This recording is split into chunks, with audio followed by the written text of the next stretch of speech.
बिस्मिल्लाहिर्रहमानिर्रहीम अस्सलाम वालेकुम नाज़रीन, आप यूट्यूब और फेसबुक चैनल देख रहे हैं। मैं राना उज़ैर हूँ। नदरकाम अल्लाह हक है, सच का खुदा है। आपने इमरान खान साहब के खिलाफ पूरी कैंपेन्स लॉन्च की, उसको फितना, काफर, मरजई, एंटी पाकिस्तान, एंटी स्टेट, हर तरह का एक कार्ड उसके खिलाफ इस्तेमाल करने की कोशिश की। बुशरा बीबी का कार्ड इस्तेमाल हुआ, रेहाम खान लॉन्च हुई, गुलालई को लॉन्च किया गया, लेकिन हर तरह की औरत को लॉन्च करने के बाद भी इमरान खान साहब की इज्जत जो है आप उसको मजरू नहीं कर पाए, क्योंकि इज्जत और जिल्लत अल्लाह के हाथ में है और उसने आपको इज्जत देनी है, इंसानों के हाथ में इज्जत देना नहीं है। लेकिन इस सब के अंदर जनाब आज कुछ ऐसी खबरें निकल कर सामने आ रही हैं जिसने शरीफ खानदान को भी इस गर्म हवाम के अंदर सबको नंगा करके रख दिया है। सारे प्लान्स आज मलिया मेट हो चुके हैं।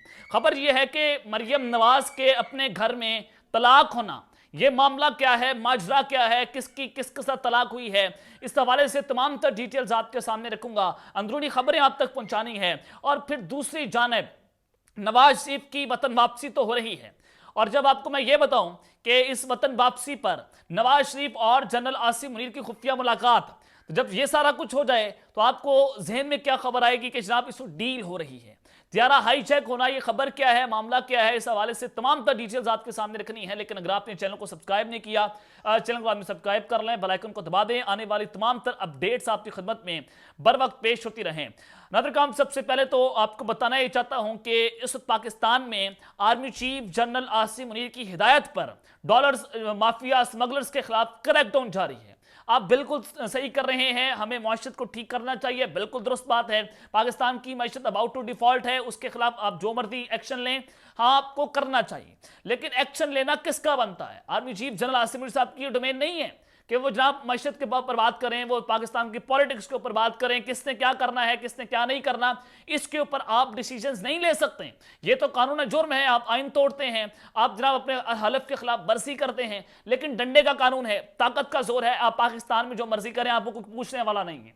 यहाँ पर अदालतें भी उनके भी हाथ बंधे हुए हैं। वो चीफ जस्टिस काजी फाइजा साहब जो जमहूरियत के बड़े चैंपियन बने फिरते थे, आज उनके यहाँ भी जनाब कानून की कोई औकात नहीं है। 90 रोज में इलेक्शंस करवाने हैं, अभी तक कोई ऑर्डर उनकी जानिब से भी जारी नहीं हुआ।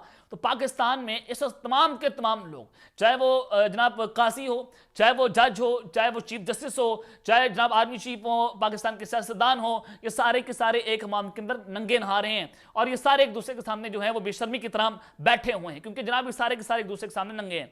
तो पाकिस्तान के मुल्की डॉलर्स के ज़खायर जो है वो मजीद कम हो रहे हैं। सरकारी ज़खायर की मालियत 7 अरब 64 करोड़ और 67 लाख डॉलर की सतह पर आ चुकी है। और दूसरी जानिब जनाब इमरान खान साहब जो हैं उनकी सेहत कैसी है, इस पर बहुत सारे सवाल हो रहे थे। उनके हवाले से बात हो रही थी कि उनका जो है वेट है वो कम हो चुका है, वो कमज़ोर होते हुए दिखाई दे रहे हैं। लेकिन आज का जो उनका जनाब पैगाम था कौम के नाम, उससे ये बड़ा वाज़ेह है कि इमरान खान साहब डट कर इस फिस्तायत का मुकाबला कर रहे हैं। इमरान खान साहब डील नहीं कर रहे, वो मुल्क छोड़कर नहीं जा रहे। उनका जो बयानिया था कि जनरल बाजवा ने मुल्क के साथ गद्दारी की है, वो उससे पीछे नहीं हट रहे। वो बता रहे हैं कि साइफर के केस में डोनाल्ड लू और जनरल बाजवा ने मिलकर मेरी हुकूमत को गिराया, तो मैं किस तरह से इस मुल्क के साथ गद्दारी कर रहा हूं। मेरा जुर्म यह है कि मैंने इस गद्दारी की खबर अपनी कौम को दे दी थी। यानी कि इमरान खान साहब जो है वो पीछे हटने को तैयार नहीं है। तो इमरान खान साहब के जाती मौलिक हैं डॉक्टर उस्मान यूसुफ साहब, उनकी इमरान खान साहब से मुलाकात हुई है। उस मुलाकात के बाद उन्होंने जनाब मीडिया से गुफ्तगू की। उन्होंने कहा कि इमरान खान की जहनी और जिस्मानी सेहत बहुत अच्छी है, इमरान खान साहब बहुत फिट हैं, मुकम्मल चेकअप की उनकी इजाज़त दी गई थी और मैंने खुद उनको चेक किया है और उस दौरान मुझे इमरान खान की सेहत पहले से बेहतर लगी है। उन्होंने कहा कि इमरान खान के ब्लड प्रेशर और छाती का भी चेकअप किया गया। गोली लगने के बाद इमरान खान वर्जिश कम कर रहे थे, जिससे उनका वजन बढ़ गया था। इमरान खान को हाजमे का थोड़ा मसला है, वो भी था होता था। हाजमे के लिए उनको एक टेस्ट और मेडिसिन तजवीज़ की है। तो जनाब आप इमरान खान साहब के हवाले से जो सेहत की खबर है वो अच्छी है। इमरान खान साहब पहले से ज़्यादा सेहतमंद दिखाई दे रहे हैं। और फिर ये सारी चीज़ें तो जनाब आपने देख ली कि ये एक पूरे प्लान के मुताबिक सारा कुछ हुआ। इमरान खान साहब को जनाब इन्होंने जेल के अंदर रखना है, लंबे अरसे के लिए जेल के अंदर रखना है। साइफर का सारा मामला है, उसमें दिसंबर तक सजा देने का इम्कान है, एक पूरी प्लानिंग कर ली गई है। लेकिन वही बात है कि आपने प्लान तो बना लिया, जमीनी खुदा सिर्फ प्लान बना सकते हैं, एग्जीक्यूट मेरे अल्लाह ने करना है, सारा कुछ अल्लाह ने करना है। वो इस कायनात का खालिक और मालिक है और आप उसके सामने कीड़े मकोड़े हैं। आप अगर हमें कीड़े मकोड़े समझते ना अपने आगे कि अगर हम आप पर तनकीद कर लेंगे, आप पर आवाज उठा लेंगे तो आप हमें मार देंगे, हमारी आवाज़ों को बंद कर देंगे। इमरान खान रियाज साहब के सामने अरशद शरीफ को मार दिया गया, इमरान खान पर कातिलाना हमला हुआ, उनके लोगों को मार दिया गया, पाकिस्तान तहरीक इंसाफ के खिलाफ जो कुछ रियासती दहशतगर्दी हुई वो भी आपके सामने। क्यों? आवाज़ें उठ रही थी, अंदर से आवाज़ें उठ रही थी कि जबर का मौसम कब बदलेगा, हम बदलेंगे तब बदलेगा। यानी कि हम तो बदल रहे थे और हम इस जबर के मौसम को बदलने जा रहे थे। अब वहां पर ताकतवरों को अपनी ताकत का एहसास, उनको नजर आया कि हमारी ताकत हमारे हाथ से निकल रही है।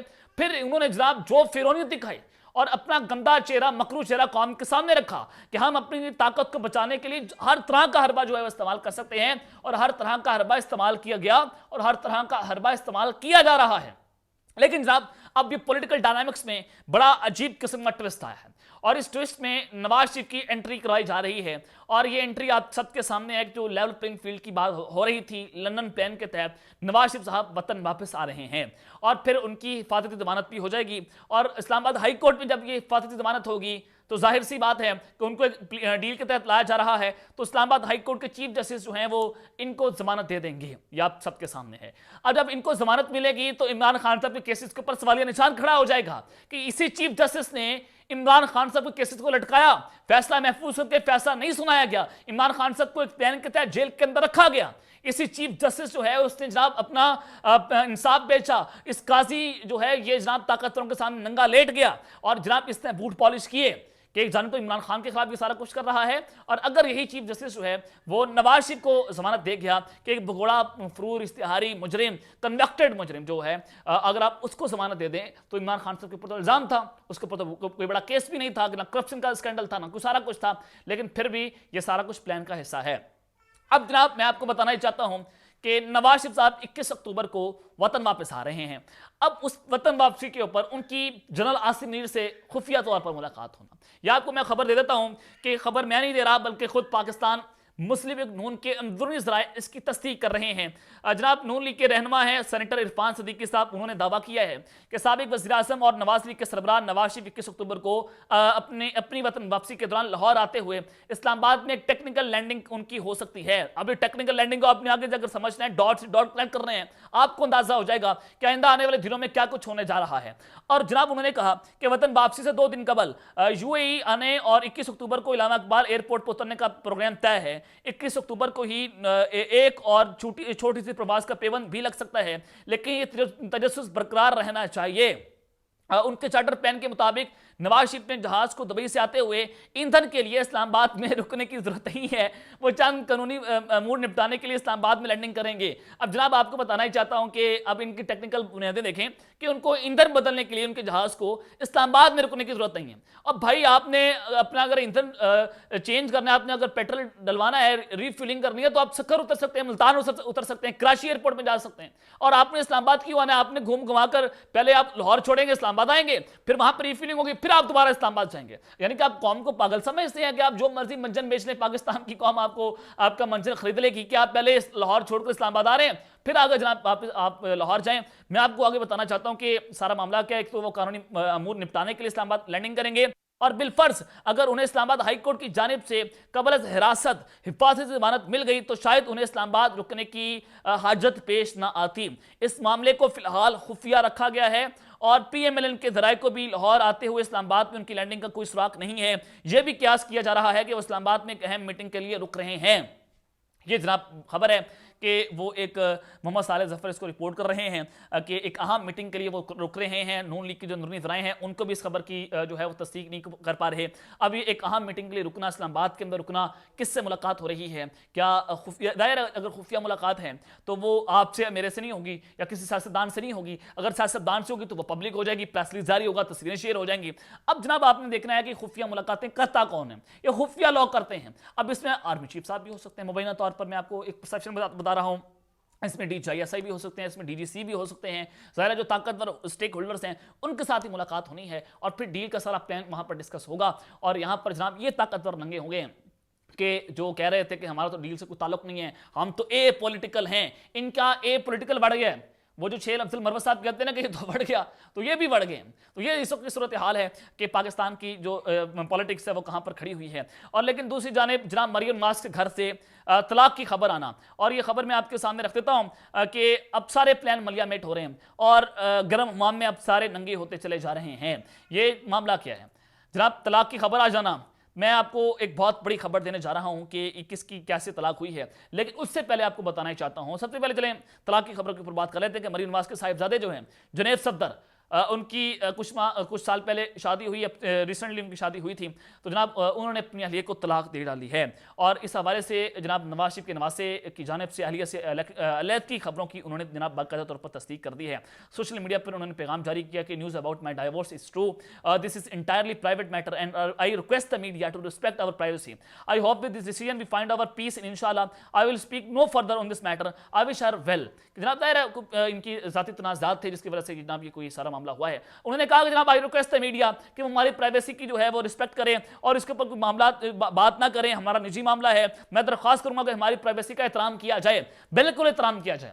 हम आपके ऊपर बात करना ही नहीं चाहते, हमारे पास इतना टाइम नहीं है कि हम आपके ऊपर बात करें या कोई और आपके ऊपर बात करें, लेकिन एक नए सियासी जोड़े की तलाक, ये नया सियासी जोड़ा था ना जिसकी तलाक हुई, वो जाती मसला बन गया, लेकिन एक इद्दत के मामले को कोर्ट आप लेकर जा रहे हैं, उसको आपने कौमी मसला बना लिया। इसके ऊपर इमरान खान को जो है उसने इद्दत के अंदर निकाह कर लिया, तो लिहाजा आप उसको जेल के अंदर डाल दें, आप उसको नहल कर दें। ये कौमी मसला है, वो जाती मसला हो गया। आपने रेहान खान को लॉन्च किया, एक औरत को लॉन्च किया, इमरान खान के खिलाफ लॉन्च किया, वो भी कौमी मसला था कि इमरान खान साहब जो है वो प्ले बॉय। आपने जनाब वो गुलालाई को लॉन्च किया, वो भी कौमी मसला था। इमरान खान के खिलाफ आपने क्या कुछ नहीं किया, हर तरह की औरत को लॉन्च करने की कोशिश की, हर तरह का उसके ऊपर जो है इल्जाम लगाने की कोशिश की गई, वो सारे कौमी मसले थे। उससे आपने पाकिस्तान की मशहूर को भी ठीक करना था, उससे आपने पाकिस्तान की कौम को भी ठीक कर लेना था, उससे आपके पाकिस्तान के जो कौमी मसले हैं वो भी ठीक हो जाने थे। लेकिन जो एक नया साथी जोड़ा है, उनके घर के अंदर तलाक हो जाना, या मैं मरीम नवाज के ऊपर बात नहीं कर रहा, उनके हवाले से बहुत सारी कॉन्सिक्वेंसेस हैं, उनके हवाले से भी उनकी जात के ऊपर करैक्टर असैसिनेट किया गया। हमें करैक्टर असैसिनेट करने की इजाजत ही नहीं है। आपको जाती मामला आप जो मर्जी करें, बिल्कुल ठीक है। आपने तलाक दे दी तो ठीक है, दे दी, लेकिन आप ये करने से पहले सोचें कि आप लोग जो है ये सारे पटवारी, ये सारे लोग जो थे, ये इमरान खान साहब की जाती जिंदगी के ऊपर सवाल उठाते थे। बुशा बीबी को पिंकी पीर नहीं कहना, उनको जनाब वो कहते हैं तावीज करती है वो इमरान शफकत, इनका घर का धोपी, इनके घर का नौकर, वो भी इमरान खान के ऊपर बात करता था। वो इमरान शफकत आज वो चुप करके बैठा होगा, आज वो बात नहीं करेगा, आज वो कहेगा जाती मसला है और इनके बाप का मुल्क है, जो मर्जी करते फिर यहां पर। जो ये इमरान शफकत जैसे आपकी औकात नहीं है, ये बुड्ढे पाड़े, ये जनाब लौंडे लपाड़े हैं नून लीग के, जो मंसूर अली खान हमें कहते हैं ना, ये नून लीग के लौंडे लपाड़े हैं, ये जनाब बिकने वाले लोग हैं, और ये चंद टकों की खातिर जो है वो हमें सबक दे रहे हैं। जनाब इनकी वक्त खत्म हो गया, और जो ये सारा कुछ हो रहा है करैक्टर असैसिनेशन के ऊपर, आप जो हैं वो लिहाजा आप सारे लोग जो हैं आवाम के अंदर नंगे हो गए हैं और लेवल प्लेइंग खान साहब को यहाँ पर मिलेंगे। तब तक के लिए ख्याल रखिएगा और सिंगापुर के बाद पाकिस्तान जिंदाबाद।